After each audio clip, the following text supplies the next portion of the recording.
Hello dear student, मैं Sumit Arora PW में आप सभी का बहुत बहुत स्वागत करता हूं।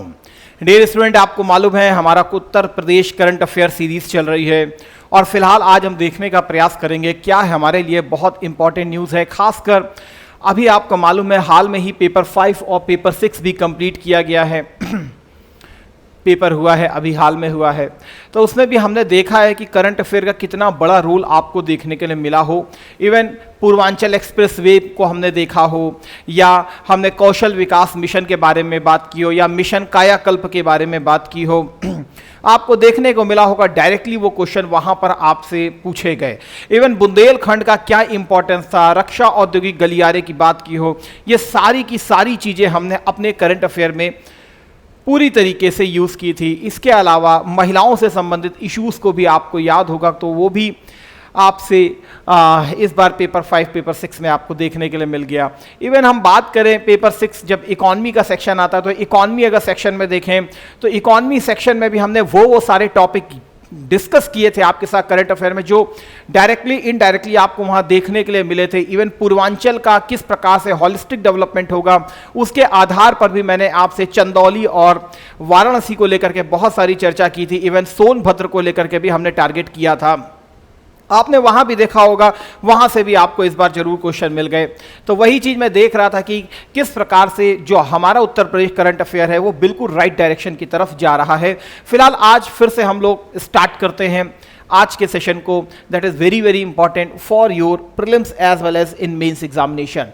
सबसे पहले मैं आपके लिए एथिकल कोड लेकर के आया हूं। आपको मालूम है हम लोग एथिकल कोड लगातार देखने का प्रयास कर रहे हैं और वो एथिकल कोड्स देखने का प्रयास कर रहे हैं जो कि वाकई हमारे सामने कहीं ना कहीं घटित होते हुए हमको दिखाई दे रहे हैं।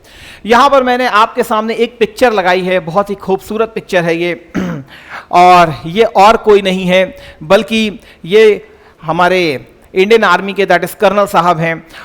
क्या है इनकी खूबी और क्या इंपॉर्टेंस है इसका जो हम सीख सकते हैं। सबसे पहली चीज क्या है कि अमेठी में ये तैनात हैं। कहाँ पर? अमेठी डिस्ट्रिक्ट, अमेठी जो है, अमेठी में ये इस समय तैनात हैं एज अ रिक्रूटर डायरेक्टर के रूप में। और इनको व्याख्यान देने जाना था अपना, कहां पर? इलाहाबाद। अमेठी से इलाहाबाद जो इन्होंने डिस्टेंस तय की है वो वाया साइकिल के माध्यम से तय की है। तो सबसे पहले तो फिट इंडिया मूवमेंट वाला जो हमारा कैंपेन चल रहा है आदरणीय प्रधानमंत्री जी का, फिट इंडिया मूवमेंट कैंपेन वाला जो है, सबसे पहली चीज तो इसको ये सपोर्ट कर रहे हैं, तो वो हमको दिख रहा है। दूसरी चीज, ये जो जा रहे हैं, अच्छा एक ऑब्जेक्टिव लेके जा रहे हैं। ऑब्जेक्टिव क्या है कि मुझे आने वाली जो हमारी जनरेशन है उसको अवेयर करना है, वो भी किसके लिए? इंडियन आर्मी में रिक्रूटमेंट के लिए। तो सबसे बड़ी चीज क्या है कि बच्चों को सबसे ज्यादा ये इंस्पायर कर रहे हैं, किसके लिए? इंडियन आर्मी में रिक्रूटमेंट के लिए। तो बहुत ही, जबकि आपको मालूम है बच्चे के पास बहुत ज्यादा करियर गाइडेंस नहीं होता है, और जब ऐसा सुपीरियर ऑफिसर खुद वो भी बाइसिकल से आता है और लगातार इंटरेक्शन करता है, लगभग 1750 से ज्यादा इन्होंने बच्चों के साथ इंटरेक्ट किया है। इसमें बहुत सारे स्कूलों को भी इन्होंने कवर किया है। आने जाने वाले जो मार्ग हैं वहां पर जो इनको बच्चे मिले हैं उनको भी इन्होंने पूरी तरीके से गाइडेंस दी है, किसके लिए? कि कैसे आप आर्मी, एयरफोर्स, इन सब में आप जा सकते हैं। तो देखिए, देशभक्ति की भावना केवल सरहदों पर रह करके नहीं हो सकती है। देशभक्ति की भावना एक नागरिक जो समय से टैक्स देता है वो भी देशभक्ति को परिलक्षित करता है। एक नागरिक जो खुद भी ऑफिसर हैं, जो राइडिंग करते हैं साइकिल से, और बच्चों को जो आने वाली फ्यूचर है उसको एक करियर गाइडेंस दे रहे हैं इस प्रकार से, तो बच्चा कितना मोटिवेट होगा। तीसरी चीज, फिट इंडिया मूवमेंट को भी यहां पर ये प्रेरित करते हुए दिखाई देते हैं। खुद एक सीनियर अधिकारी जिसके बारे में सोचा जाता है अरे भाई बहुत ही लाव लश्कर होगा, बहुत सारे पीछे कमांडोज होंगे, सब उन सब चीजों से दूर एक सामान्य नागरिक की तरीके हम देखें तो सर जो है बाकायदा इस तरीके से जा रहे हैं और कितना मोटिवेट कर रहे होंगे, अपने आप सोचिए। तो देशभक्ति तो आप कहीं भी देखना चाहे वहां ही दिखाई देना स्टार्ट हो जाती है। बस मन में लगन होनी चाहिए और हमारे देखने का जज्बा होना चाहिए, देश को हम समृद्ध बना ही देते हैं। तो चलिए फिलहाल स्टार्ट करते हैं। यहां पर अगर आप देखें तो कर्नल सुनील कुमार मोर जी हैं, जिन्होंने अमेठी से प्रयागराज लगभग 100 किलोमीटर की डिस्टेंस साइकिल यात्रा पर निकले। और क्यों? कर्नल सुनील कुमार जी जो हैं वो एक्चुअल में अमेठी से प्रयागराज के बीच पढ़ने वाले स्कूलों कॉलेजों के लगभग 1750 से स्टूडेंट से मुखातिब हुए और इंडियन आर्मी उन्हें ज्वाइन करने के लिए जागरूक किया, तो करियर गाइडेंस दिया। इसके अलावा उनके अंदर देशभक्ति का जज्बा भरा है। उनकी साइकिल यात्रा अमेठी से शुरू कर प्रयागराज के करेला बाग स्थित ठाकुर हरि नारायण सिंह महाविद्यालय में चल रहे एनसीसी कैंप में कैडेट्स को संबोधित करना था। तो कितना एक इनोवेटिव मार्ग अपनाया गया है।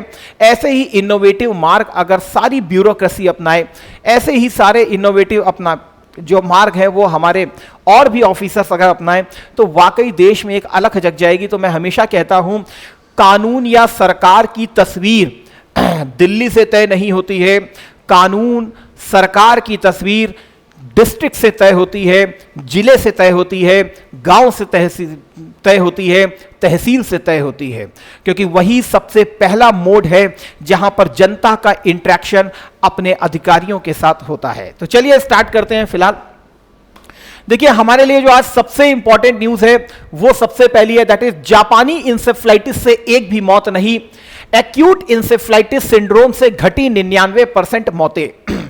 देखिए, एक अपने आप में बहुत ही ज्वलंत इशू है, खासकर उत्तर प्रदेश बिहार की राजनीति को लेकर के।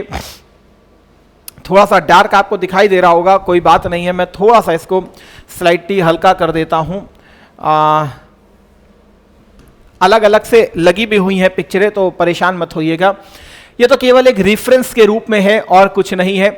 ये आपको ऐसा टेलीग्राम पर मिल भी जाएगा, तो आप वहां से भी इसको देख सकते हैं। लेकिन है बहुत, कभी भी और किसी भी बीमारी को किस तरीके से हराना है, सरकार कौन कौन से इनोवेटिव उपाय अपनाती है, आपको यहां पर यह बताने का प्रयास किया गया है। इंसेफ्लाइटिस है क्या, ये सब जानते हैं, उसमें कोई बड़ी बात नहीं है।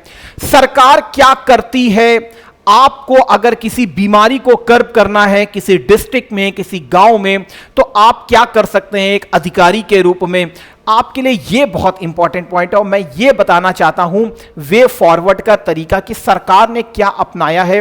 और ऐसे हमारे परीक्षा में हमको देखने के लिए मिल ही जाते हैं कि सरकार क्या उपाय कर रही है, और आप एक अधिकारी के रूप में कुछ नए पॉइंट को सुझाइए।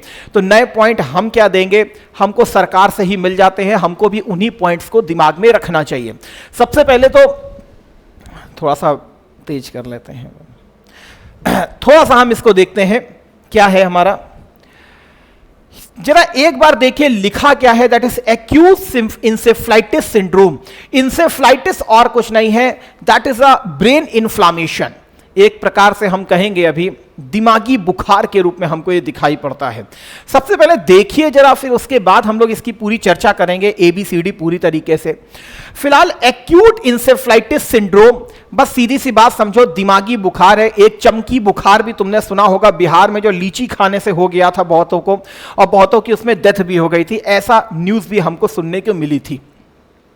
आज से लगभग 1-2 साल पहले की बात है। बिहार में चमकी बुखार का कहर बहुत ज्यादा हुआ था। एक्चुअल में चमकी बुखार और कुछ नहीं था, यह एक्यूट इंसेफ्लाइटिस सिंड्रोम है। खासकर यूपी का पूर्वांचल वाला इलाका इससे बहुत ज्यादा प्रभावित रहता है मानसूनी मौसम के समय में ज्यादातर, क्योंकि इस समय जो है आपका मच्छरों के उत्पन्न होने की भी ज्यादातर संभावनाएं बहुत ज्यादा होती हैं।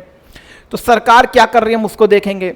जापानीज इंसेफ्लाइटिस भी इसी का ही एक प्रकार है। बेसिकली जापानीज इंसेफ्लाइटिस जापान के नाम पर इसको रखा गया था, क्योंकि सबसे पहले इसका वहीं पर हमने देखा था ओरिजिन, तो उसी के नाम पर इसको जापानीज इंसेफ्लाइटिस भी कहते हैं। अगर देखें तो यहां पर क्या लिखा है, मानसिक स्थिति में बदलाव के साथ तेज बुखार AES का लक्षण है। दिमाग की स्थिति ऐसी हो जाती है कि व्यक्ति को किसी व्यक्ति वस्तु को पहचानने तक में दिक्कत हो जाती है। अल्टीमेट इससे डेथ भी हो जाती है, और सबसे बड़ी बात है कि इसका इलाज भी नहीं है। उसमें चीजों को भूल जाने की प्रवृत्ति आने लगती है, भ्रम की स्थिति बनी रहती है। अगर देखें तो इसके मामले लगातार जो हैं वो घटे हुए हैं। 2017 से आपको यह सरकारी डाटा दिखा रहा है कि लगभग 655 मामले आए थे, ये ग्रसित थे। मृतक कितने थे, लगभग 655 लोग इसमें खत्म हो गए थे। 4724 केसेस, 655 इसमें मरे, और साथ में 13% की दर थी उस समय। लेकिन जैसे जैसे मैं 2023 तक आता हूं तो आज इसके मामले केवल 0.39 हो चुके हैं। तो बहुत ही बड़ा अपने आप में ड्रास्टिक चेंज आया है, बहुत इंपॉर्टेंट है। इवन इस बार का भी आप देखें तो मेंटल पॉलिसी को लेकर के आया हुआ क्वेश्चन है, और ये सबसे इंपॉर्टेंट है, खासकर पूर्वांचल का बहुत बड़ा दिक्कत वाला ये सेंटर रहा है। इवन हमारे योगी बाबा आदित्यनाथ जी, आदरणीय सीएम साहब, ये जब सांसद भी थे तब भी इन्होंने बहुत बार इसका इशू उठाया था, कहां पर, संसद में भी। इसीलिए ये हाईलाइटेड जोन बना रहेगा अगले साल की परीक्षाओं के लिए भी। तो प्लीज जरा देखते रहिए कि कौन कौन सी समस्याएं हैं स्वास्थ्य के रिगार्डिंग और क्या चीजें चल रही हैं। साल दर साल घटी हाई रिस्क गांवों की संख्या। तो गांवों की भी अगर हम संख्या देखें तो 2023 में केवल 125 गांव हमको दिखाई पड़ते हैं जो इससे अब प्रभावित हमको दिखाई पड़ रहे हैं, जबकि 2017 में अगर हम देखें, 2018 में हम देखें तो लगभग 617 गांव हमको दिखाई दे रहे थे। इसी प्रकार एक और आपके सामने लिखा है जापानीज इंसेफ्लाइटिस। जापानीज इंसेफ्लाइटिस से अगर हम देखें तो यहां पर भी आपको दिखाई पड़ रहा होगा, 2023 का यह आंकड़ा है आपके सामने। तो मरीज 23 हैं लेकिन मृतक कोई भी नहीं है। मृतक जो है 0 तक आपको दिखाई दे रहे हैं। 15 सितंबर 2023 तक के इसमें आंकड़े लगे हुए हैं, जबकि 2017 में हम देख रहे थे तो लगभग 14% जो है मृत्यु जापानीज इंसेफ्लाइटिस से हो जाती थी, दिमागी बुखार से हो जाती थी। किससे होता है इसको अब हम लोग देखने का प्रयास करेंगे। अगर देखें तो लिखा है Japanese encephalitis is caused by a virus transmitted by mosquito bytes. ये एक मच्छर के काटने से होता है। फिलहाल इसका जो मेन वाहक अगर हम देखें तो बेसिकली ये आपके सामने लगे हुए हैं, पिग और birds, water birds. JE virus multiplies mainly in pigs, water bodies, water birds as its main reservoirs. तो ये इनके main reservoirs as a host के रूप में हमको दिखाई पड़ते हैं। इससे ये आता किसमें है, बेसिकली मच्छरों में, और मच्छरों की एक प्रजाति है that is Plasmodium Culex. Culex जो है इसका वेक्टर है, याद रखिएगा क्यूलेक्स है, ना कि आपका क्या नाम था उसका, ना ही आपका एनोफ्लीस की बात हम नहीं कर रहे हैं, एनोफ्लीस नहीं है इसका, दैट इज क्यूलेक्स है। इस चीज को याद रखिएगा। और ये मॉस्किटो जो है ये काटता है किसको, खासकर बेबीज में ज्यादा देखा जाता है। तो मॉस्किटो बाइट होता है और जापानीज इंसेफ्लाइटिस चला जाता है। लेकिन ये ऐसा नहीं है कि पर्सन टू पर्सन फैले, बाद में इधर से इधर भी ट्रांसमिट हो सकता है। तो मतलब मैं आपको बताने वाला हूं कि मतलब मेन रिजर्वॉयर है और इस प्रकार से ये ट्रांसमिट होता है। लिखा हुआ है that is mild fever, headache की ये सब रहते हैं, लेकिन अगर ये ज्यादा बढ़ जाएगा तो एक्यूट जोन में चला जाएगा, अल्टीमेट डेथ भी इससे हो सकती है। जापानीज इंसेफ्लाइटिस एक वेक्टर जनित वायरल बीमारी है। यह डेंगू, पीला बुखार, वेस्ट नाइल वायरस से संबंधित ग्रुप फ्लैवी वायरस, फैमिली क्या है, फ्लैवी वायरस के जापानीज इंसेफ्लाइटिस वायरस के कारण होता है। क्यूलीसिन, क्यूलीसिन इसका कौन होता है, मच्छर होता है जो कि काटता है और उससे ये स्प्रेड हो जाता है किसमें, लोगों में। तो आप यहां पर देख सकते हो AES वो जापानीज इंसेफ्लाइटिस था, ये एक्यूट इंसेफ्लाइटिस है। इसमें भी कौन है, वायरस ही है। यहां पर जो है वायरस तो होता ही होता है, साथ ही बैक्टीरिया, कवक, परजीवी, विषाक्त पदार्थ, गैर संक्रामक एजेंट भी क्या है इस पर रिपोर्ट किए जाते हैं। रोकथाम योग्य नहीं है, मतलब अभी वैक्सीन प्रिवेंटेबल नहीं है। पहले ही कॉज में अगर देख लिया जाता है तब क्या कहते हैं इस पर टीके लगा दिए जाते हैं। अब तो जो भी न्यू बॉर्न बेबी है उनको इन्फ्लुएंजा से लेकर के सारे टीके लगवाए जाते हैं। तो वो एक्चुअल में इन्फ्लुएंजा क्या है, ये सब इन्हीं चीज़ों को रोकने के लिए ही यूज़ किए जाते हैं। मच्छरों द्वारा प्रसारित इंसेफ्लाइटिस का एक गंभीर मामला है। इसमें तेज बुखार और मस्तिष्क की सूजन हो जाती है। मैंने पहले ही बोला ब्रेन इन्फ्लामेशन होता है, दिमागी बुखार है, ब्रेन में एक प्रकार की सूजन आने लगती है। तो दैट इज इंसेफ्लाइटिस रोग। अगर यूपी में देखें तो 2022 में लगातार आप देख रहे होंगे कहां पर पहले 4900 केस हुआ करते थे, लगभग 2017 में हम देखें तो केसेस है लगभग 4900, डेथ हमको दिखाई दे रही है लगभग 500 क्रॉस कर रहा है। लेकिन 2022 तक आते आते देखें तो 2022 तक लगातार क्या हो गया है, ये डाउन हो गया है। तो कैसे डाउन हो गया, मेन चीज ये है, ये वे फॉरवर्ड है और ये वे फॉरवर्ड आपको पता होना चाहिए। मेन चीज ये है कि वे फॉरवर्ड या कल को कोई भी स्वास्थ्य नीति आए, कोई भी बीमारी आए, जैसे इस समय कैंसर, टीबी को लेकर के लगातार आर्टिकल पब्लिश हो रहे हैं, तो कुछ भी आता है तो आपको कम से कम यूपी गवर्नमेंट ने जो उपाय अपनाए हैं वो थोड़ा सा पढ़ लेने चाहिए। जैपनीज इंसेफ्लाइटिस के भी अगर हम देखें तो 2022 में नेग्लिजिबल मामले हैं बिल्कुल, और 2023 में तो हमारे सामने जीरो है, जबकि 2017 में अगर आप देख रहे हो तो अपने आप में बहुत बड़ा चैलेंजिंग था जैपनीज इंसेफ्लाइटिस। यहां पर सरकार ने क्या स्टेप किए हैं जरा देख लीजिए। हाउ टू कंट्रोल, तो किसी भी वायरस या किसी भी बीमारी को अगर कर्ब करना है, लोगों को बचाना है, तो हमको क्या क्या करना चाहिए। तो 4 आपके सामने कुछ पॉइंट्स हैं जो आपको पता होने चाहिए, जो कि यूपी गवर्नमेंट ने प्रॉपर अपनाए हैं। जापान व चीन में सबसे पहले JEAS के मामले आए थे। 70 के दशक में वैक्सीनेशन शुरू हुआ, बीमारी नियंत्रण आ गई। यूपी में भी वैक्सीनेशन शुरू तो हो गया था, लेकिन आंकड़े अधिक व प्रभाव कम थे। 2009 में 90 लाख टीके लगाने का दावा था, लेकिन 78% ही यूपी से थे।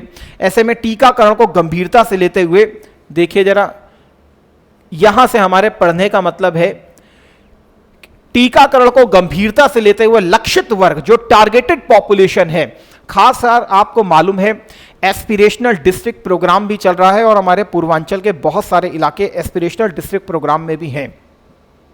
उसमें भी बेसिकली क्या है कि हर प्रकार की इन सब चीज़ों को देखा जा रहा है कि किस प्रकार से डिस्ट्रिक्ट का भी डेवलपमेंट है, और साथ में स्वास्थ्य सुविधाओं से लेकर हर चीज़ों के ऊपर नज़र रखी जाती है। मौसम जो इस समय का होता है, आपको मालूम है कि ये इस समय का मच्छरों जनित ही मौसम होता है, तो यहाँ पर कुछ इनोवेटिव उपाय अपना करके इन सारे केसेस को कम किया जा सकता है। लक्षित वर्ग को यहाँ पर पहचाना जा सकता है, क्योंकि लक्षित वर्ग में बेसिकली देखें तो बच्चे जो है ज़्यादातर इसमें लक्षित वर्ग के रूप में रहते हैं। लक्षित वर्ग को चिन्हित किया गया, 88 लाख से अधिक लोगों का टीकाकरण किया गया। तो this point is very important, that is a targeted section. क्या है, क्योंकि बच्चे इसमें ज्यादा प्रोन होते हैं, तो टारगेटेड सेक्शन को टारगेट किया जाता है, क्योंकि इम्यूनिटी उनकी क्या होती है, वैसे भी कमजोर होती है। सेकंड, पहला है वैक्सीनेशन, दूसरा है कॉपरेशन बिटवीन दी डिपार्टमेंट्स जो भी हो, बीमारी की रोकथाम के लिए स्वच्छता, पेयजल, क्योंकि वाटर बर्ड से भी फैल रहा है, जागरूकता जैसे कई पहलुओं पर काम होना था, इसलिए विभागों के अलग अलग प्रयासों को इंटीग्रेटेड किया गया और उनको एक प्लेटफॉर्म पर लाया गया। देखिए, स्वास्थ्य विभाग, बाल विकास, पंचायती राज, ग्रामीण विकास, शिक्षा, नगर विकास, कृषि, समाज कल्याण, पशुपालन, चिकित्सा शिक्षा, मतलब अधिकांश 9 से ज्यादा अगर हम देखें तो डिपार्टमेंट्स को एकीकृत किया गया है। खुद सीएम सर ने इनकी योजना का खाका देखा और नियमित मॉनिटरिंग की। पहली बार गाइडलाइन बनी ब्लॉक लेवल पर, देखिए सबसे लोअर लेवल पर जा रहे हैं, ब्लॉक लेवल पर अंतर विभागीय समन्वय समितियों को गठित किया गया। हाई रिस्क गांवों की पहचान की गई टारगेटेड सेक्शन को, जिससे प्रभावित गांवों की संख्या 6 साल में लगभग 75% तक घट गई। तो यहां पर आपको खुद ही समझ में आ रहा है कि हमें एक इंटीग्रेटेड अप्रोच लेनी होगी, क्योंकि ग्रामीण विकास को अगर स्वच्छता से आप अलग कर रहे हो, या नगर विकास को स्वच्छता से अलग रखते हो, या शिक्षा को अलग रखते हो, तो फिर जागरूकता नहीं आ पाएगी। अभी सबसे पहले जो हमने देखा है, जागरूकता लाना बहुत जरूरी है। किसी भी चीज को अगर लाना है तो जागरूकता सबसे पहले होनी चाहिए, और जागरूकता के लिए ही हम देखते हैं आज गांधी जयंती भी जी के लिए भी स्वच्छता पखवाड़े को मनाया जा रहा है, स्वच्छ भारत मिशन भी लॉन्च किया गया। खुद देश के जो सुप्रीम हम प्रधानमंत्री जी है, वो खुद भी झाड़ू आपको लगाते हुए दिखते हैं। इसका एक सांकेतिक अर्थ होता है, सांकेतिक अर्थ ये होता है कि कोई भी स्वच्छता को ये ना सोचे कि ये किसी दूसरे वर्ग का विषय है, बल्कि इंसान को स्वयं ही स्वच्छता के लिए लगातार सतत प्रयास करने चाहिए, क्योंकि एक एक कड़ी जुड़ती चली जाएगी तो स्वच्छ भारत भी बनेगा और स्वस्थ भारत भी बनेगा।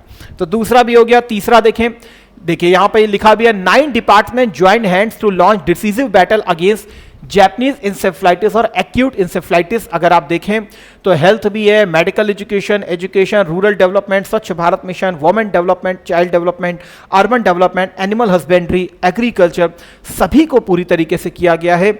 Y animal husbandry? क्योंकि आपको मालूम है वाहक के रूप में जानवर जो है एज अ जूनोटिक के रूप में अगर हम देखें तो वायरस वहाँ से भी आता है। तो इसीलिए मैंने कहा सेंसिटाइज पिग ग्री ओनर्स, यहाँ पे आपको दिख रहा होगा।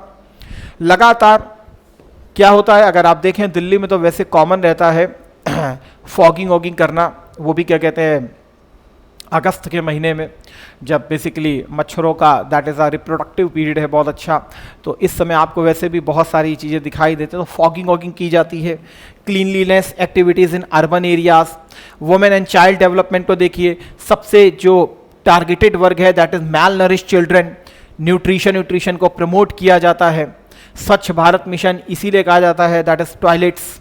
रूरल डेवलपमेंट्स को देखें तो कट वीड्स की बात की जा रही है, handpumps, repair India Mark handpumps and clean drains, क्योंकि that is a water mainly इनका क्या है that is a breeding ground. Education, online platform को यूज़ कर रहे हैं फॉर अवेयरनेस को प्रोवाइड करने के लिए।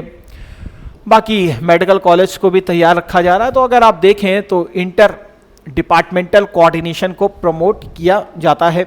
इसके अलावा देख रहे हैं पहचान और रेफरल की बात हो रही है। संचारी रोग जो कम्युनिकेबल डिजीजेस हैं, अभियान को तेज करने के साथ ही 2018 में एक प्रोग्राम यूपी सरकार ने चलाया दैट इज दस्तक। दस्तक की शुरुआत की गई। इसके तहत जो सबसे लोअर जो फ्रंट वर्कर्स हैं दैट इज आशा वर्कर्स और एएनएम ने देखिए घर घर जाकर लोगों की स्वास्थ्य स्थिति की तस्दीक की, टीकाकरण की स्थिति और बुखार आदि की जानकारी उच्च स्तर पर देकर संभावित मरीजों की पहचान की गई। इलाज और रेफरल पर सबसे ज़्यादा जोर दिया गया। तो अगर आप देखें तो अगर सही समय पर इलाज मिल जाता है तो रिकवरी रेट ऑटोमेटिक बढ़ जाता है। आई होप सो आप इस चीज़ को समझ पा रहे होगी कि कल को कोई भी अगर आपको क्वेश्चन लिखना हो और कोई भी बीमारी हो अगर इस तरीके की हो तो आप यहाँ से अपने लिए कुछ इनोवेटिव पॉइंट्स निकाल सकते हैं और इसको यूज़ कर सकते हैं। इसके अलावा एक चौथा और है दैट इज स्वास्थ्य सुविधाओं का विस्तार किया गया है। मरीजों की जान बचाने के सीएचसी और पीएचसी जो कॉमन हेल्थ सेंटर्स हैं, प्राइमरी हेल्थ सेंटर्स हैं, उन सबको ज़्यादा से ज़्यादा बिल्डअप किया जा रहा है, क्योंकि अगर इनको बिल्डअप किया जाएगा तो सबसे पहले गांव स्तर पर ही इलाज को मुहैया कराया जा सकता है। मिनी पीडियाट्रिक आईसीयू भी तैयार किए गए। पहले प्रभावित इलाकों में इसकी व्यवस्था नहीं थी। इंसेफ्लाइटिस उपचार केंद्र पर स्टाफ नर्स, पीडियाट्रिशियन, क्यों? क्योंकि न्यूट्रिशन देना भी बहुत जरूरी है, अदरवाइज तो फिर मैल न्यूट्रिशन जिसकी इम्यूनिटी कम है वो तो ऑलरेडी टारगेटेड वर्क होता है। जेईईएस की इलाज की अलग से ट्रेनिंग भी करवाई गई। इवन देखें गोरखपुर बस्ती मंडल, मैंने कहा कि पूर्वांचल सबसे ज़्यादा इसका हब है। ब्लॉक स्तर पर इंसेफ्लाइटिस उपचार केंद्र, जेईएईएस, मिनी पीआईसीयू, वेंटिलेटर बेड की संख्या बढ़ा दी गई। स्थानीय स्तर पर होने लगा तो मौतों पर भी लगाम लग गई। मतलब सीधी सी बात है। इवन गोरखपुर का बीआरडी मेडिकल कॉलेज का भी उल्लेख किया गया है, क्योंकि गोरखपुर ये वाले इलाके जो है ये अपने आप में बहुत बड़े सेंटर से, अगर हम देखें तो जेई के जैपनीज इंसेफ्लाइटिस के बहुत बच्चों की इसमें मृत्यु हो जाती थी। लेकिन अब गवर्नमेंट के इनिशिएटिव के द्वारा यहाँ पर आपको चीज़ें दिखाई पड़ी कि इस प्रकार के इनिशिएटिव के द्वारा अल्टीमेट मौतों पर लगाम लग गई है, और ये जो लगाम लगी है वो कहीं ना कहीं हमारे स्वास्थ्य इंफ्रास्ट्रक्चर को मजबूत कर रही है। ये चीज़ हमको दिखाई दे रही है, क्योंकि सबसे बड़ी चीज़ क्या होती है? मानव पूंजी।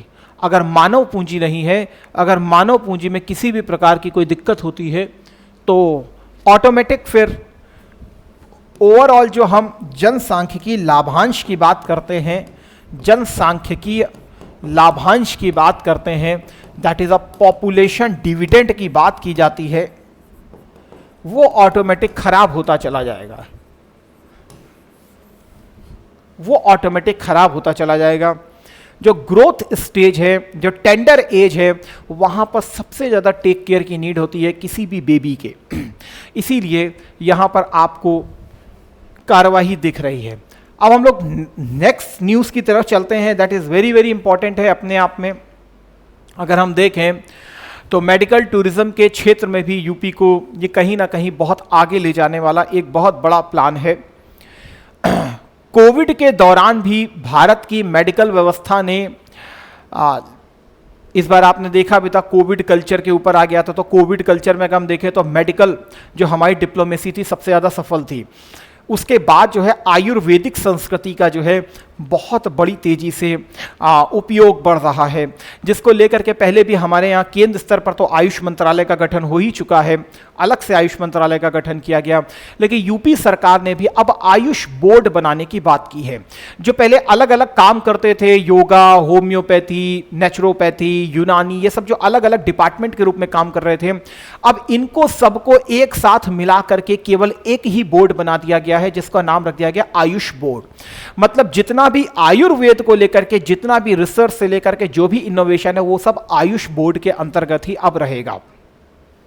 तो वही चीज मैंने अभी बताई थी, इंटीग्रेटेड अप्रोच होना बहुत जरूरी है, क्योंकि अब भारत की जो सबसे बड़ी ताकत है वो है उसकी आयुर्वेदिक संस्कृति को लेकर के।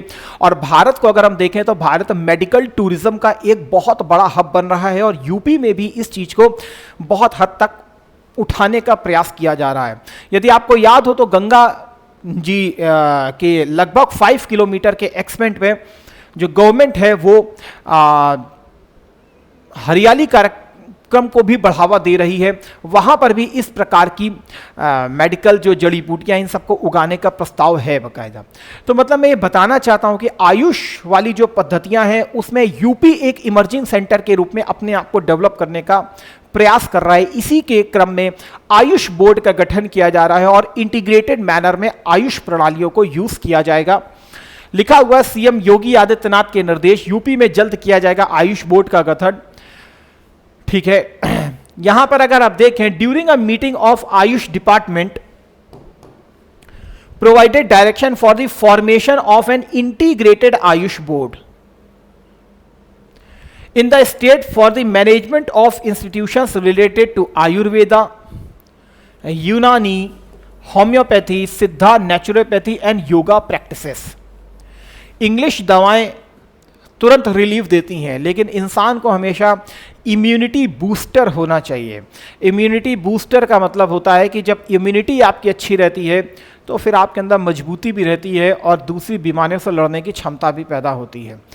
अगर हल्की सी स्नीजिंग हो रही है, अगर हल्का सा जुखाम लगा हुआ है और आप उठा करके सिट्रिजिन दवाई खा लेते हो, तो वो आपके जुखाम को तो कंट्रोल कर देता है, लेकिन वो आपसे उसको क्योर नहीं करता है। आपको फिर हफ्ते 10 दिन बाद फिर आपको जुखाम लगे, फिर आप दवाई के आदी बनोगे। यही इसी के बजाय आप लहसुन लो और लहसुन को क्या कहते हैं, कस के भून लो अच्छे से। जितनी तेज आपको जुखाम लगा हो, लहसुन को अच्छे तरीके से भून लीजिए। अगर मैं अपनी बात करूं तो हम लोग भी घर में यही प्रैक्टिस को फॉलो करते हैं, और ये सब पुराने जमाने की प्रैक्टिस है अपने आप में। अगर हम देखें तो जितना भी भयंकर जुखाम लगा हो, एक लहसुन की पोटली ली, अच्छे से उसको गरमाया, बढ़िया से उसको भूना और खा गए पूरी तरीके से। जितना भयंकर से भयंकर जुखाम हो, खत्म हो जाएगा उसी समय। जुखाम की फिर कोई ताकत नहीं है वो उसके सामने टिक भी पाए, और आपकी इम्यूनिटी बहुत तेजी से बूस्टअप हो जाएगी अपने आप। मतलब एक अंदर से आप फीलिंग वेल करोगे, क्योंकि आप भी जान रहे हो अगर लहसुन को खाते हो तो वो आपकी इम्यूनिटी को मजबूत करेगा। सल्फर एजेंट है उसके अंदर, वो आपकी इम्यूनिटी को बूस्टअप कर देगा। लेकिन यही इंग्लिश दवाओं में जाते हैं तो दिक्कत होती है। तो यही हमारे साथ आयुर्वेदा का भी है, जो हमको जड़ी बूटियों, नेचुरोपैथी इस तरीके से ठीक करने का प्रयास करता है। अगर यहाँ पर देखें तो आयुष ये हैं चीज़ें, योगा, नेचुरोपैथी, होम्योपैथी, सिद्धा, यूनानी एंड आयुर्वेदा। ठीक है, यहां पर अगर हम देखें तो वर्तमान में क्या हो रहा है, 3 separate boards are operating regarding Ayurvedic, Unani and homeopathy. मैंने पहले भी आपको बताया कि अगर वर्तमान में देखें तो आयुर्वेदा, यूनानी और होम्योपैथी चिकित्सा पद्धतियों को लेकर 3 अलग अलग बोर्ड संचालित हैं। अब तीनों में अपने आप में कॉपरेशन और इंटीग्रेशन होना दिक्कत होता है, इसीलिए अब इनको क्या किया गया, एक ही बोर्ड के अंतर्गत एकीकृत किया जा रहा है। इससे न केवल नए संस्थानों की स्थापना और विकास सुव्यवस्थित होगा, बल्कि योग्य डॉक्टरों के लिए पंजीकरण प्रक्रिया भी सरल हो जाएगी। एक ही जगह पर अब सारी प्रैक्टिसेस हो सकती हैं, ट्रेनिंग हो सकती है, लाइसेंसिंग भी आसानी से मिल जाएगी, अच्छा इनोवेशन होगा, बजट ऑटोमेटिक बढ़ जाएगा। अगर ये सारी चीजें होंगी तो इसका फायदा क्या होगा, मैं ये चीज आपको बताना चाहता हूं। आखिर इसका ओवरऑल लाभ क्या है अगर ये बनाया जा रहा है, तो इसलिए बनाया जा रहा है क्योंकि better access to AYUSH health care service हो जाएगी। देखिए सबसे बड़ी चीज क्या होती है, एक तो एक्सेस हो जाती है, यहां पर एक नाम आपने दिखाया एक्सेस, और यदि इंटीग्रेटेड मैनर में आएंगे तो it should be an affordable also. Affordable also, केवल एक्सेस होना ही पर्याप्त नहीं होता है, it will be affordable also. अगर ये अफोर्डेबल भी है तभी क्या कहते हैं सिद्ध होगी। और जितने बड़े लेवल पर चीजें होती हैं वहां पर कॉस्ट भी ऑटोमेटिक कम हो जाती है, अदरवाइज अलग अलग विभागों के लिए अलग अलग चीजों को संचालित करना पड़ता है। तो better access to AYUSH health care services through increased health care facilities and better availability of medicine and trained man power, क्योंकि ऑटोमेटिक बजट भी बढ़ जाएगा, इनोवेशन R&D भी कहीं ना कहीं बढ़ना स्टार्ट होगा। इंप्रूव इन आयुष एजुकेशन, क्योंकि सरकार मेन फोकस कर रही है, क्योंकि मेडिकल टूरिज्म इस समय भारत के लिए इंपॉर्टेंट है। Through a well equipped enhance number of Ayush educational institution, यहां पर तो बात ही मेनली कर रहे हैं सरकार। To focus reducing communicable non communicable diseases through targeted public health programme using AYUSH system of health care. तो using AYUSH system of health care का मतलब आप समझ रहे हैं, सबसे बड़ी कमी क्या होती है, बच्चे जो अधिकांश पॉपुलेशन की उसकी इम्यूनिटी मजबूत नहीं होती है, और इम्यूनिटी जिसकी मजबूत नहीं है वो सबसे ज़्यादा प्रोन होता है किसी भी डिजीज़ के लिए। इसीलिए यदि आयुष को प्रमोट किया जाएगा, सीधी सी बात है, जो हमारे पूर्वज प्राकृतिक चिकित्सा को यूज़ करते थे, सरकार फिर से उसको उठाने का प्रयास कर रही है और लाने का प्रयास कर रही, दिखा रही है और आपको वातावरण के पास लेकर के जा रही है कि आप सबसे पहले यहाँ पर कीजिए अंतिम उपाय के रूप में। फिर हॉस्पिटल्स तो सारे हैं ही, लेकिन इसको यदि हम लगातार अपने जीवन में अपनाते हैं तो वो ऑटोमेटिक हमारे लिए वर्क करती है। अब देखिए ये चीज अलग है, अगर यहीं से अगर मैं इसको कोरिलेट करना चाहूं, जो भारत सरकार मिलेट प्रोग्राम चला रही है, मिलेट प्रोग्राम चला रही है, उत्तर प्रदेश सरकार मेनली फोकस कर रही है किसके ऊपर, मिलेट्स के ऊपर। और मिलेट्स को लेकर के पूरा मैंने आपको कवर भी किया था इसमें, और इस बार के पेपर में भी आपने देखा है। तो मिलेट्स प्रोग्राम जो चला रही है, अगर आप देखें तो जौ का आटा, ये सब क्या है, बोलते हैं कि भाई हफ्ते में एक आध दिन 2 दिन तो कम से कम जौ इन सब का आटा खाना चाहिए, मोटा अनाज जिसमें ऑटोमेटिक कैल्शियम बहुत ज़्यादा है। अगर वो हम खाते हैं तो ऑटोमेटिक हमारी बॉडी भी अच्छी रहती है, कैल्शियम भी हमारा भरपूर रहता है। फिर हमें सब्स्टिट्यूट के रूप में कैल्शियम सैंडोज खाने की जरूरत नहीं पड़ेगी, रिवाइटल एज ये सब लेने की जरूरत नहीं पड़ेगी। मतलब कंपनियां इस तरीके से दिखाने का प्रयास कर रही हैं। अगर आप देखें, इसी को कहते हैं दैट इज अ कॉर्पोरेटाइजेशन। ये है कॉर्पोरेट मीडिया। और कॉर्पोरेट अगर हम बात करें तो क्या कहते हैं, मतलब इन्फ्लुएंसिंग पावर कैसी है जरा देखिए। रिवाइटल का आप अगर प्रचार देखें तो हमारे अक्षय कुमार जी को दिखाया जाता है और पूरी तरीके से छलांग इधर से उधर सब कुछ मारते रहते हैं, और देखने वाला ये सोचता है यार इस गोली के अंदर, इस टैबलेट के अंदर इतनी ताकत है कि यार हम भी क्या बन सकते हैं, अक्षय कुमार। लोग खाना स्टार्ट कर देते हैं। लेकिन एक्चुअल में किसी भी प्रकार की कोई मेडिसिन हो, साइड इफेक्ट तो यार हर समय रहते हैं, और जो नेचुरल चीज़ है वो हमेशा नेचुरल है। तो जौ का आटा खाओगे वो ज़्यादा अच्छा है, बल्कि कैल्शियम सैंडोज घटती उम्र के साथ बोन से कैल्शियम का निकलना भी बहुत आसान होता है। अब ये हमको सुनाई दे रहा है, अरे तो निकलना आसान होता है, बोन्स कमजोर होना आसान होता है, तो कम से कम ये बताओ ना कि जौ खाओ। हाँ, वो नहीं बताया जाएगा, ये बताया जाएगा घटती उम्र के साथ ये सब होना बहुत आसान रहता है, इसीलिए खाइए पीडियाश्योर, इसीलिए खाइए आप कैल्शियम सैंडोज। अरे खाइए तो उसके साथ भी तो जो इफेक्ट हमारी बॉडी पे आएंगे वो कहाँ जाएंगे। मतलब समझ रहे हैं आप बात को। तो नेचर की तरफ है, इसीलिए मिलेट प्रोग्राम हो, इन सबको एक साथ देख के चलिए। वो अपने आप में ये खाना नहीं है, ये अपने आप में आयुष का ही एक प्रकार से मैं समझता हूं कि एक इसको बढ़ाने वाला है, अल्टीमेट एक सब्स्टिट्यूट है। अगर आप देखें तो प्राकृतिक चीजों की तरफ लेके जा रहे हैं। गेहूं है जरूर, लेकिन गेहूं में अगर आप देखें तो ग्लूटिन नामक प्रोटीन होता है, और ग्लूटिन पदार्थ जो होता है वो चिपचिपा होता है, जो हमारी बॉडी के लिए उनसे बेटर नहीं होता। जौ, मक्के की ये रोटियां जो होती हैं ये हमारे लिए ज़्यादा बेटर मानी जाती है, या हमको ज़्यादा मजबूती देती हैं, गैस नहीं बनती है इनसे। अगर मतलब ये चीज़ें मैं आपसे बात करना चालू करूं, जौ के बारे में पूरी स्टडी पढ़ रहा था कि यदि जौ का आटा अगर वाकई क्या कहते हैं हफ्ते में 1-2 दिन खाया जाए तो हमारी जितनी माताएं बहनें, इनको मीनोपॉज या मेंस्ट्रुअल साइकिल जो चलती है वो बहुत ही ईजिली हो जाती है, उसमें उनको बहुत ज़्यादा दिक्कत नहीं होती, पीड़ा नहीं होती है। मतलब ये सब क्या आपको दिखाई दे रहा है, ये सब चीज़ें आपको जो बताई जा रही हैं वो एक्चुअल में आपको प्रकृति से भी जोड़ने का प्रयास किया जा रहा है, और वाकई क्या कहते हैं, आपकी जो हेल्थ है उसको बूस्टअप करने का प्रयास किया जा रहा है और आयुष के माध्यम से भी यही चीज की जाएगी। यहां से अगर आप देखें तो आज जो न्यूट्रिशन मिशन है हमारा न्यूट्रिशन मिशन है, पोषण सप्ताह जो चलता है, पोषण वोषण का जो पीडीएस सिस्टम भी चल रहा है, पीडीएस से भी मोटा अनाज को सरकार जो है प्रमोट कर रही है। क्यों? क्योंकि भाई न्यूट्रिशन नहीं होगा तो ऑटोमेटिक आप क्या हो जाएंगे, आप बीमारियों के प्रति प्रोन हो जाएंगे और फिर चाहे जापानीज इंसेफ्लाइटिस हो या कुछ भी हो, वो कभी सफल नहीं हो पाएगा। इसीलिए जापानीज इंसेफ्लाइटिस हो या किसी भी बीमारी को क्योर करना है तो पीछे से न्यूट्रिशन के भी हमको डोज देने पड़ेंगे कि खाओ तो भैया, और जो ये सब खाया जाता है तो ऑटोमेटिक हमारा न्यूट्रिशन क्या होता है, मजबूत होता है, कैल्शियम की हमें भरपूर मात्रा मिल जाती है।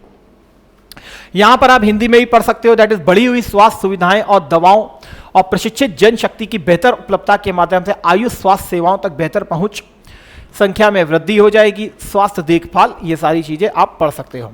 इसके अलावा अगर आप देखें तो यहां पर सरकार भी कुछ कह रही है, युवाओं में योग और नेचुरोपैथी में करियर बनाने की चाह भी बढ़ रही है, तो करियर के ओरिएंटेशन से भी बहुत इंपॉर्टेंट है। निजी क्षेत्र के बड़ी संख्या में संस्थान भी खुल रहे हैं, एक रेगुलेशन भी तैयार करना बहुत जरूरी है, तो ऑटोमेटिक बढ़ रही हैं ये सब चीजें। इसके अलावा आप देखें तो यहां पर आपको ये सबसे एक इंपॉर्टेंट पॉइंट मिल रहा होगा, दैट इज हेल्थ टूरिज्म, और हेल्थ टूरिज्म के सेंटर के रूप में हमारा उत्तर प्रदेश जो है वो बहुत तेजी से डेवलप हो रहा है। तो हेल्थ टूरिज्म के हिसाब से भी बहुत बड़ी बात है, आपको पता होना चाहिए। विदेशों से बहुत सारे लोग जो है, बहुत बड़े अगर मैं कहूं तो मात्रा में बाकायदा भारत में इलाज कराने के लिए आते हैं, और यदि उनको ऐसे इलाज दिए जाएंगे तो वो भी बहुत तेजी से हमारी तरफ आगे बढ़ेंगे और मेडिकल टूरिज्म जो है भारत का बहुत तेजी से आगे बढ़ जाएगा। और यही आयुर्वेदिक संस्कृति जो है हमारी कोविड के दौरान सबसे बड़ी क्या कहते हैं पहचान बनी थी। चलिए आगे चलते हैं। इसके बाद नेक्स्ट जो हमारे लिए सबसे इंपॉर्टेंट न्यूज आ रही है, that is chief minister model composite schools to come up in 57 district. स्कूलों की श्रृंखला को हमने बहुत बार कवर किया है, उसी को देखा देखी कायाकल्प भी आपसे पूछ लिया गया, मिशन कायाकल्प के ऊपर हमने अटल आवासीय विद्यालयों की भी बात की थी। अब फिर से एक विद्यालय की बात आ रही है, that is chief minister model composite school.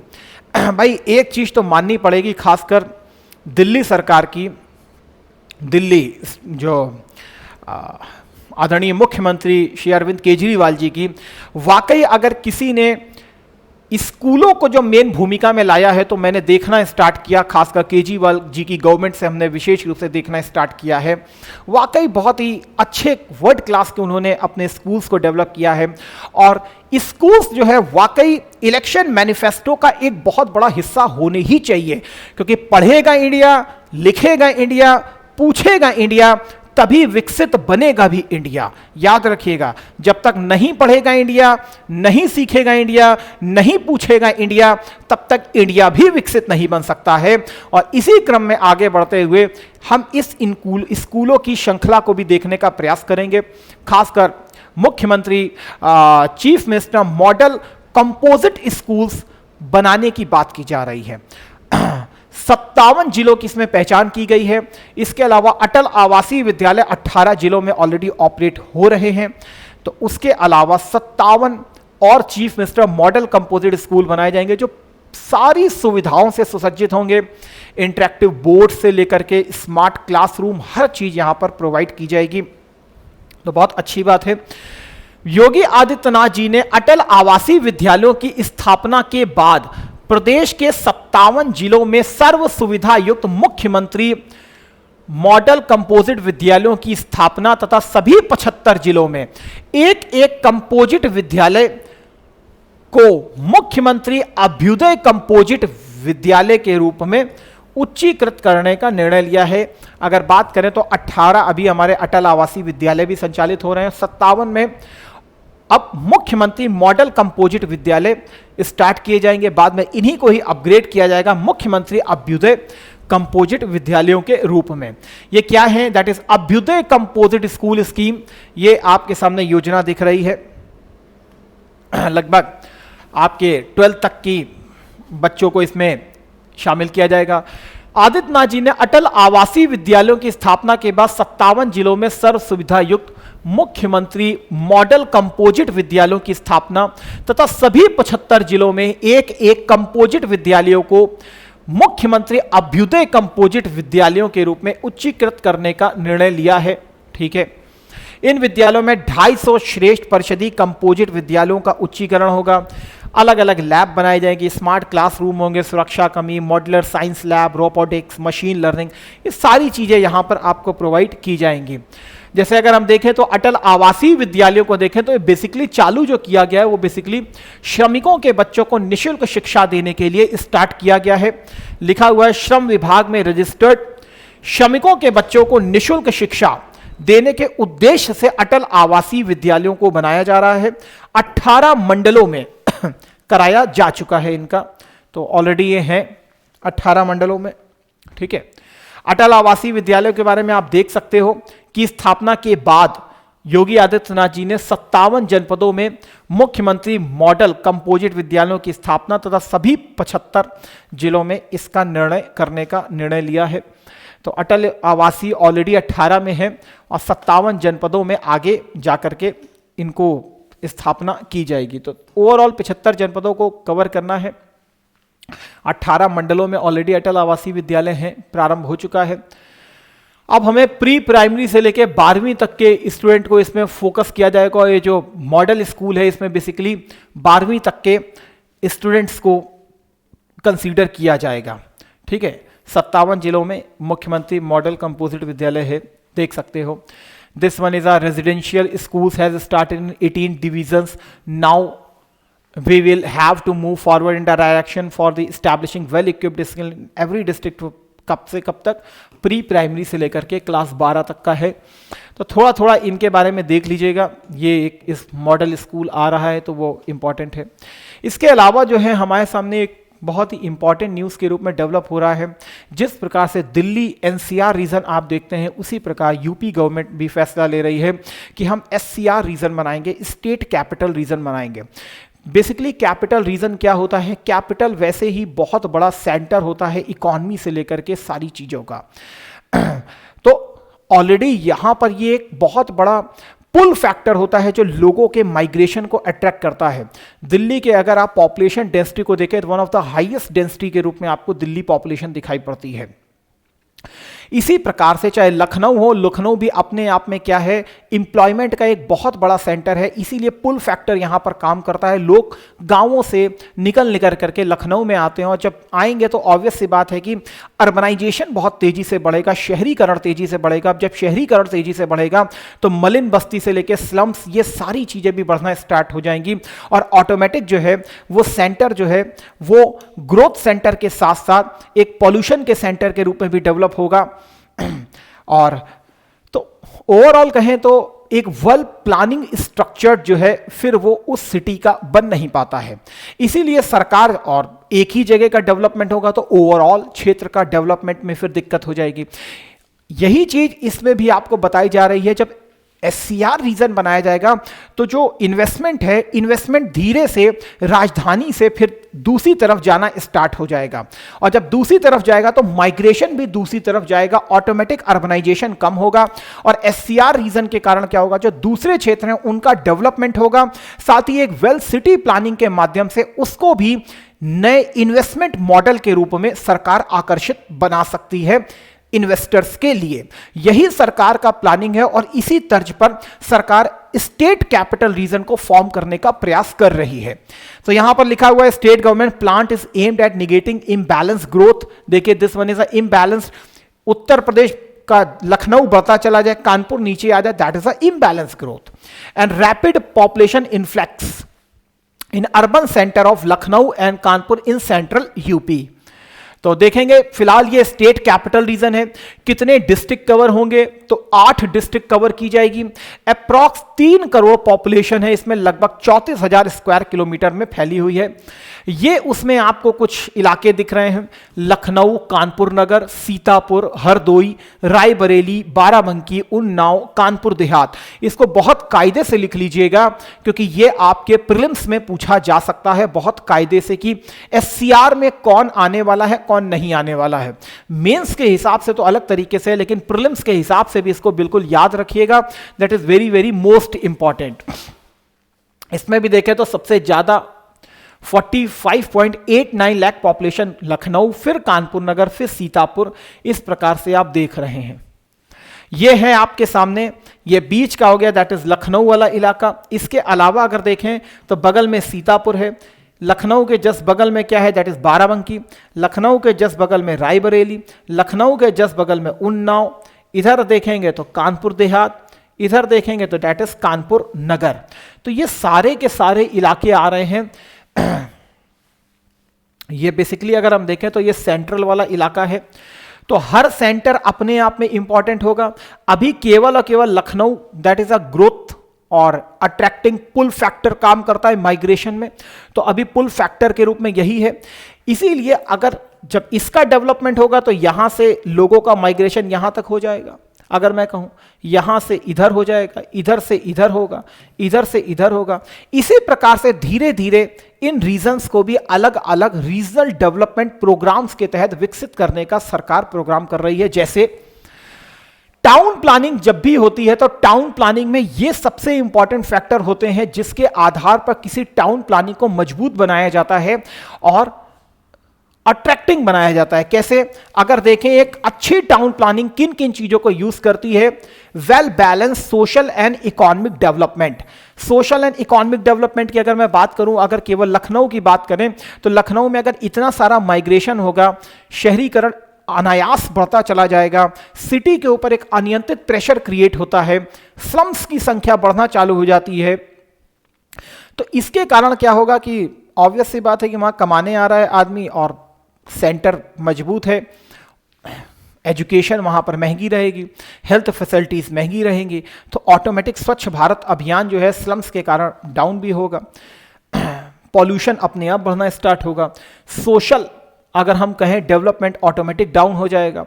क्यों हो जाएगा? क्योंकि भाई सभी की एक एक्सेसिबल हेल्थ सेंटर तक पहुंच तो होगी, लेकिन अफोर्डेबल हेल्थ सेंटर तक पहुंच नहीं होगी। इकोनॉमिक की बात करूंगा तो एजुकेशन ऑटोमेटिक क्या होगी, महंगी है, तो एजुकेशन इकोनॉमिक डेवलपमेंट भी डाउन होना स्टार्ट हो जाएगा। तो आई होप सो इस चीज को आप समझ गए होंगे। इंप्रूवमेंट ऑफ लाइफ क्वालिटी, एक टाउन प्लानिंग इस प्रकार से की जानी चाहिए जिससे लोगों का जो जीवन स्तर है उसमें सुधार होना चाहिए। दूसरा, एक टाउन प्लानिंग ऐसी होनी चाहिए जहां पर एक जिम्मेदार प्रशासन हो और एक ऐसा प्रशासन हो जो कि संसाधनों का संरक्षण भी करे और साथ ही पर्यावरण संरक्षण पर भी उसका मेन बल हो, आर्टिकल 48 को प्राप्त करे। एक सिटी प्लानिंग इस तरीके से होनी चाहिए जिसमें तार्किक आधार पर भूमि का यूज किया जाना चाहिए। अगर आपको पीछे की मेरी न्यूज़ याद हो तो गवर्नमेंट ऑफ उत्तर प्रदेश जो है उन्होंने बकायदा भूमि बैंक बनाने का निर्माण किया है और वो भूमि बैंक जो है ऑनरेबल डिस्ट्रिक्ट कलेक्टर साहब जो है उनके अंतर्गत रखा जाएगा। अगर कोई इन्वेस्टमेंट अगर वहां पे आता है तो लैंड बैंक के अकॉर्डिंग देखा जाएगा कि कहां कहां पर लैंड अवेलेबल है, उसी आधार पर उनको वो प्रोवाइड की जाएगी। That is a rational use of land. ये नहीं कि सिटी के अंदर ही कहीं पर भी कोई भी इंडस्ट्री खोल ली गई। तो लैंड के लिए, इंडस्ट्रियल एरिया के लिए अलग अलग चीज़ों, अलग अलग लोकेलिटी को भी डिफाइन किया जा सकता है। तो एक आदर्श टाउन प्लानिंग में ये कुछ 4 पॉइंट आप लिख सकते हैं।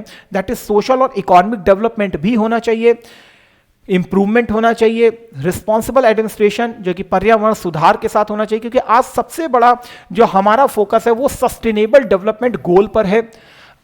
सस्टेनेबल डेवलपमेंट गोल पर है। एक ट्रायंगल हमेशा आप देखते हैं, एक तरफ तो आर्थिक होता है, एक तरफ तो आर्थिक वृद्धि का चैलेंज होता है और दूसरी तरफ पर्यावरण संरक्षण भी होता है। इन दोनों को हमें बैलेंस करके ही चलना पड़ेगा। अनियंत्रित आर्थिक वृद्धि या आर्थिक संसाधनों का दोहन पर्यावरण को निगेटिवली इंपैक्ट करना स्टार्ट कर देता है। फिर उसका अंततः परिणाम जोशीमठ धंसने लग जाएगा। नैनीताल के ऊपर आज क्वेश्चन मार्क लग गया है। नागपुर जैसी सिटीज में अनियंत्रित बाढ़ आ रही है। तो मतलब ये सारी चीजें आपको देखना स्टार्ट हो जाएगा। सस्टेनेबल डेवलपमेंट गोल ऑटोमेटिक क्या होना हो जाएंगे, बर्बाद होना ऑटोमेटिक स्टार्ट हो जाएंगे। लेकिन अगर अब यह भी नहीं हो सकता कि आर्थिक वृद्धि को बिल्कुल डाउन कर दिया जाए और पर्यावरण संरक्षण को प्रमोट कर दिया जाए, तो वो भी बिल्कुल नहीं हो सकता, क्योंकि आर्थिक वृद्धि, अगर अर्थव्यवस्था को आप नकारेंगे तो फिर ऑटोमेटिक डेवलपमेंट से लेकर के हर चीज बर्बाद हो जाएगी। इसीलिए यहां पर बैलेंस बनाना बहुत जरूरी होता है, इसीलिए यहां पर बैलेंस बनाना बहुत जरूरी होता है, और इसी बैलेंस को बोला जाता है that is sustainable development goal. धारणीय विकास होना चाहिए, ऐसा विकास होना चाहिए जो प्रकृति को लेकर के भी चले और जो अर्थव्यवस्था को भी प्रमोट करे। मतलब आप इलेक्ट्रॉनिक मैन्युफैक्चरिंग, इलेक्ट्रॉनिक जो इलेक्ट्रिक व्हीकल को भी प्रमोट करें, आप पेट्रोल को कम यूज करें, उसमें एथेनॉल को भी मिलाएं, तो भाई क्या होगा, एक तो पेट्रोल भी कम यूज होगा, एथेनॉल को भी मिलाएंगे तो ऑटोमेटिक आपका डॉलर जो क्या कहते हैं, आप पेट्रोल मंगाने के लिए ज़्यादातर भेजते हो तो वो भी ऑटोमेटिक कम हो जाएगा। तो ऑब्वियस सी बात है, हमारे पास ज़्यादा डॉलर रहेगा, जब ज़्यादा डॉलर रहेगा तो रुपए के ऊपर अनायास दबाव नहीं आएगा, तो रुपया एकदम से गिरेगा नहीं, रुपया भी मजबूत होना स्टार्ट होगा। समझ रहे हैं ना? तो एक चीज़ है और पूरी इकॉनमी उसमें घूम सकती है। तो यहाँ पर यही चीज़ बताया जा रहा है, सस्टेनेबल डेवलपमेंट गोल सबसे इंपॉर्टेंट है, ऐसा हमको टाइम प्लानिंग यूज़ करना चाहिए। तो आई होप सो आप इस चीज़ को समझ गए होंगे। ठीक है, यहां पर अगर आप देखें तो क्या ऐसे कारण हैं जिसके कारण एससीआर रीजन को डेवलप किया जा रहा है, ये मैंने आपको बता रहा हूं, जरा इसको पढ़िए और ये सबसे इंपॉर्टेंट रहेगा आपके लिए। The capital Lucknow is equipped, यहां पर आप पढ़ें, पहले इंग्लिश में फिर हिंदी में देख लेते हैं। With state of the art of urban facilities today, तो पूरी तरीके से है, people from different cities want to come here and make it there permanent residence. बिल्कुल सभी चाहते हैं कि भाई लखनऊ चले और वहीं पर अपना रेजिडेंस बना लें। Population pressure is also increasing, तो ऑटोमेटिक क्या हो जाएगा, पॉपुलेशन बढ़ती चली जाएगी। In the surrounding district while complaints of unplanned development are being received, तो ऑब्वियस सी बात है कि अब कोई भी आकर के कहीं भी बनाता रहेगा तो ऑब्वियस सी बात है कि अनप्लान्ड डिस्ट्रिक्ट डेवलपमेंट होगा और इसका अंतः खामियाजा जो है वो शहर को ही भुगतना पड़ता है। अगर यहां पर देखें सेकंड वाला, तो अब आपको समझ में आ जाएगा, जो अभी हमारे यहां ग्लोबल इन्वेस्टर समिट हुआ है उसमें लगभग 33.5 लाख करोड़ का हमारे पास प्रपोजल आया, जहां लखनऊ ने देखिए क्या प्राप्त किया, लखनऊ ने 6.79% प्रपोजल को प्राप्त किया है। किसने? एलकेओ ने 6.79%, मतलब पैसा जो है यहां पे आएगा, हम ऐसे भी मान सकते हैं जितना भी ओवर आया है 33.5 लाख करोड़ में। लेकिन इसके अलावा जो एससीआर में 7 डिस्ट्रिक्ट हैं, वो 7 डिस्ट्रिक्ट में कितना पैसा आएगा, वो 7 डिस्ट्रिक्ट में कितना पैसा आएगा, वो ओवरऑल अगर उनको मिला दें तो ओवरऑल वहां पर 3.77% आ गया। अब आप समझ गए होंगे कि राइजिंग इनइक्वालिटीज भी हो जाएगी, राइजिंग अगर हम देखें तो अनबैलेंस्ड ग्रोथ भी आपको यहां दिखाई देना स्टार्ट हो जाएगा। केवल एक डिस्ट्रिक्ट 6.79% ले रहा है, जबकि रेस्ट जो 7 डिस्ट्रिक्ट हैं वो 3.77% ले रहे हैं। अब आप समझ गए होंगे कि कैसे अनबैलेंस्ड ग्रोथ जो है यहां पर आपको दिखना स्टार्ट हो जाएगी। Highlighting the investors district centric interest and widening the gap between state capital and it's adjoining district, तो इसीलिए एससीआर को डेवलप किया जाएगा, तो मतलब कैपिटल रीजन वो भी है और वहां पर भी सारी इन्वेस्टमेंट फैसिलिटीज से लेकर के हर चीज आपके लिए सिंगल विंडो के रूप में अवेलेबल कराई जाएगी। ये सरकार का एक ऑब्जेक्ट है। ठीक है, ठीक है, यही है, आप पढ़ सकते हो। यहां पर राजधानी लखनऊ आज अत्याधुनिक शहरी सुविधाओं से सुसज्जित है। विभिन्न शहरों से लोग यहां आते हैं, स्थायी निवास बनाना चाहते हैं। आसपास के जिलों में जनसंख्या का दबाव भी बढ़ रहा है, अनियोजित विकास की शिकायतें मिल रही हैं, हर जगह हैं, आप अपने यहां भी देख सकते हो। यहां पर आप देख सकते हो जिला केंद्रित हित और राज्य की राजधानी और इसके आसपास के जिलों के बीच बढ़ती खाई बढ़ती चली जा रही है। इसके अलावा देखें तो यहां पर वही चीज लिखा हुआ है, UP government's ambitious plan to make the state a $1 trillion economy. तो $1 ट्रिलियन इकोनॉमी केवल लखनऊ नहीं बना पाएगा, उसके अलावा भी बहुत सारे रीजंस हैं जो इसकी भागीदारी यहां पर रहेगी। Only a few district have been attracting investment intent, तो बात नहीं बनेगी। This was also reflected in GIS as 5 of the 75 district. देखिए 75 में से 5 डिस्ट्रिक्ट ऐसे हैं garnered more than 50% of total investment. अब आप समझ लीजिए 5 जिलों में 50% इन्वेस्टमेंट करने की बात की जा रही है। Hence the state plans to include backward areas in development and investor architecture। तो सीधी सी बात आप समझ रहे हो कि अब 70 डिस्ट्रिक्ट का क्या होगा फिर, तो 70 डिस्ट्रिक्ट फिर 5 डिस्ट्रिक्ट में माइग्रेट कर लेंगे। इवन अगर मैं बात करूं कभी नोएडा से अगर आप निकलें तो नोएडा में बेसिकली कभी शाम को 6 बजे आप निकले तो आपको इतना हैवी ट्रैफिक मिलेगा कि जो डिस्टेंस आपकी 25 मिनट्स में तय होनी चाहिए उसके लिए आपको 2 घंटे 2.25 घंटे लग जाते हैं।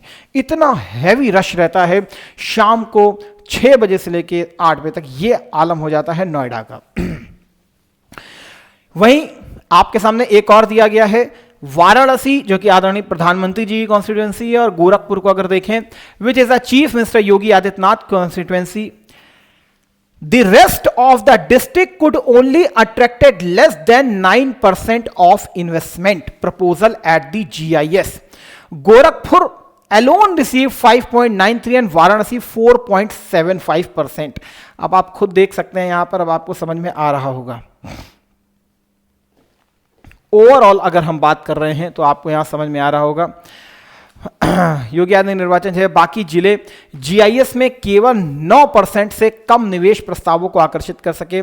अकेले गोरखपुर को 5.93% और वाराणसी को 4.75% प्राप्त हुआ। मतलब आपको खुद समझ में आ रहा होगा कि क्यों, क्योंकि वाराणसी और गोरखपुर का अपना महत्व है, इसलिए अदरवाइज पे पूर्वांचल का डेवलपमेंट कैसे होगा अगर इस तरीके से क्या कहते हैं अनबैलेंस्ड क्या कहते हैं अगर इन्वेस्टमेंट जाएगा तो वही यहां पर आप देख सकते हो 5 जिलों में 50% से अधिक, बाकी में 50%।